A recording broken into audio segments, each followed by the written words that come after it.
All right, so we're diving into Benjamin Epps today. Yeah, this should be an interesting one. He's got this classic hip-hop sound, Right. but he's also doing something really fresh. Definitely. And the stuff that you sent me, some of it goes back a ways. Yeah, a few years back. Yeah, and it really gives you a sense of his evolution as an artist. Absolutely, and speaking of going back, Yeah. his story starts in Gabon, right? Yeah, Gabon. And he's got multiple brothers who are rappers. That's right. That's just like a family of... Yeah, like a hip-hop origin story right there. You can't write this stuff. You really can't. And you can really hear that in some of his music, like early influences. Oh, absolutely. And he even says, I mean, there's a quote where he says, "Le rap pour moi, c'est d'abord quelque chose de familial." Basically saying, like, for me, rap is, above all, a family affair. It's in his blood. It really is. Yeah. In his blood. And then he moves to Montpellier when he's 18. Yeah, that's a big shift, right? Huge shift. Coming from Gabon to France, Totally different. different rap scene. Totally. I'm sure there's some overlap. But Of course. Isn't it? Very different. And I think you can really see how that move Yeah. shaped how he approached Absolutely. his art and his music. And, you know, he had to learn to navigate a whole new world. Yeah, and he had to do it kind of on his own, too. Yeah, completely on his own. And I think that... An outsider. Absolutely like an outsider. Yeah. And I think that's kind of, you know, one of the things that we're seeing in a lot of these artists that we've looked at. They kind of had to be resourceful and figure it out on their own. Especially in the beginning. Exactly. When you're first starting out, you don't have a lot of connections. You don't have a lot of resources. And he actually mentions that in one of the interviews. He says, "La maîtrise de ces aspects était au départ quelque chose de très important, ne serait-ce que d'un point de vue financier." Wow. So basically saying that, you know, mastering all of these different aspects of making music Yeah. was really important to me in the beginning from like a financial point of view. Had to wear all the hats. He had to wear all the hats, Yeah. had to do it all. It's really impressive when you think about it. It really is. Teaching yourself all that stuff just to get your music out there. Absolutely. And I think that's what I find so impressive about a lot of these artists is that, you know, there's that drive. Yeah. To get their music out there, and they're willing to put in the work. 100%. Not just the creative side, but the business side too. It wasn't a hobby for him. Right. It was really clear that he was hustling Definitely. from day one. Driven to succeed. You can really feel that in his music. Yeah. And I think that's something that's really interesting to me. Yeah. We see this theme come up a lot, this Yeah. like DIY approach. Absolutely. But it wasn't just about the money for him. Right. He was really laying the foundation. For creative control. Yeah, Yeah, I was just going to say it's about having that control over his art. absolutely. Because he says, "Je suis vraiment seul dans ma bulle." Yeah. Like, I'm really alone in my bubble. He needs that space to create. He does. Which is really interesting because you wouldn't necessarily think that with hip-hop. Right. Because so much of hip-hop is about collaboration. It's interesting you say that because you picked up on that kind of playful side he had early on. I did. There was something that you had highlighted about how, you know, he kind of did these like, almost like parody raps. Right. It was almost like he was just trying things out, you know? Totally. And it made me think, like, how many artists do that? Right. You know, when they're starting out. They're experimenting, finding their voice. Exactly. They're experimenting and they're... It's like a muscle, right? Yeah. You got to work it out. You got to work it out. You got to try different things. You got to see what works. And sometimes you got to get the silly stuff out of your system. And sometimes you got to get the silly stuff out before you can get to the real stuff. Exactly. I think that's something that's really important. It is, especially when you're first starting out, you know? Just having fun with it. Yeah. And not taking yourself too seriously. Exactly, because then that allows you to Explore. and figure out what it is you want to say. Absolutely. And I think you can really hear that progression in his music. Yeah. From those early tracks to what he's doing now. And it's like he had that vision, you know, Right. early on of wanting to... It's like he had something to prove. Yes. You know, like, I'm going to show you guys what I can do. And I'm going to do it my way. Yes, exactly. Yeah.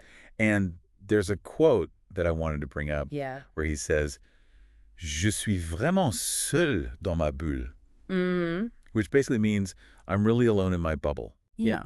He needs that space He does. when he's creating really hone in. on that vision. And it makes you appreciate Yeah. how intentional he is with his music. It really does. And Yeah. we even see that, you know, even his own team Yeah. How about that? doesn't hear a lot of his tracks until they're almost finished. Right. He's like, this is it. This is it. Take it or leave it. He's got that confidence He does. in his own vision. It's really amazing. And we were talking about Yeah. the layers of his music. Yeah, it's so intricate. It is, you can hear All those influences. so many different influences. And the soul, the R&B.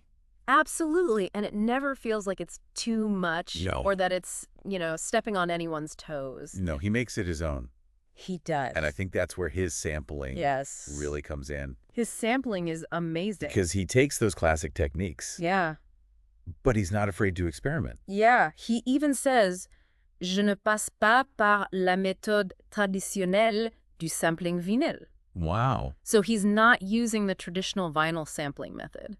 Interesting. Yeah. So you're saying instead of digging through crates, Instead of digging through crates. he's digging through The internet. the internet. Yeah. But And he's actually pretty straightforward about it, he says. does he say where he finds his samples? Yeah, he says, Je télécharge simplement les MP3 que je vais découper sur Logic Pro. So he's just downloading MP3s. Downloading MP3s, chopping them up in Logic Pro. That's wild. Yeah. So it's like digital crate digging? Digital crate digging. I love that. It's kind of cool, though. It is. It's like, Like a 21st century spin absolutely. on a classic technique. And that directness, I think, comes out Yeah. in his music. 100%. There's this rawness. It's refreshing.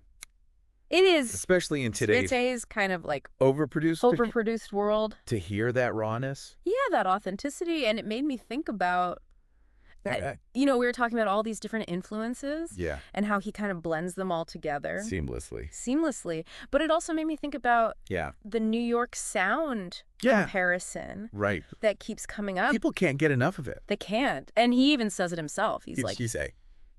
I get it. He acknowledges it. He does. He's like, I understand the comparison, Right. but he's doing his own thing. Yeah, he even compares it to rock music. He does. He says, Quand les mecs du rock nous regardent, ils nous voient tous comme des rappeurs. Which is so true. It's true to a rock fan. To a rock fan, a rapper is a rapper is a rapper. Right. They probably all sound the same. But it's the same with Yeah. any genre. True. When you're not... I got to be a fan to really... I got to be a fan to hear those nuances. The shady. To hear the differences. The subtleties. The subtleties. And I think that's what makes him so interesting. Definitely. And I love that quote that you pulled out. He says that he wants his music to sound like closing your eyes and being in New York. Oh, yeah. Like, how evocative is that? That's so good. It's so good, and it makes you think about, Yeah. what does that even mean? Right. What does that sound like? What does that sound like, too? What does that sound like to him? And then also, what does that sound like to all of us? Exactly. Because everyone's experience is different. is different. And I think that's what's so cool about music. Right. Is that it can mean something different to everyone.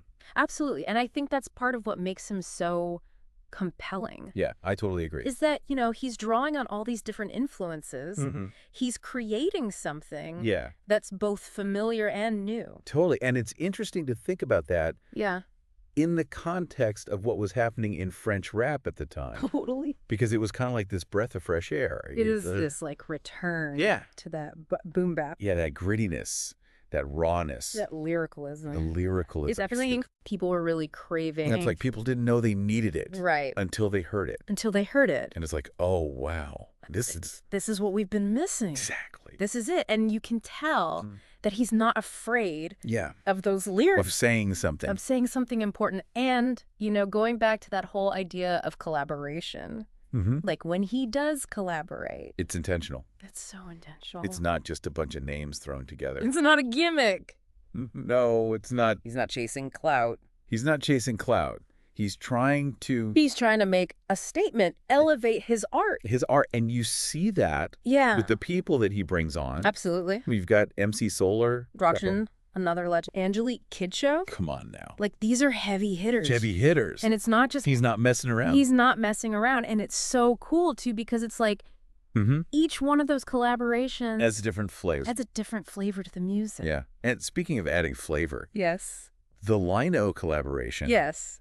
Only on the physical copy. Only on the physical copy of the album. What do you think about that? I mean, in the age of streaming, where everything is so instant. Instant gratification. The instant gratification. One click away. It's kind of amazing that he's like, no. Yeah. You want to hear this? You got to work for it. Got to work for it. You got to buy the album. Like, you got to really want it. He's making a statement. He is. About the value of music. He is. And I think... About the art form. It goes back to that quote that we keep coming back to. Which one? The marathon, not a sprint.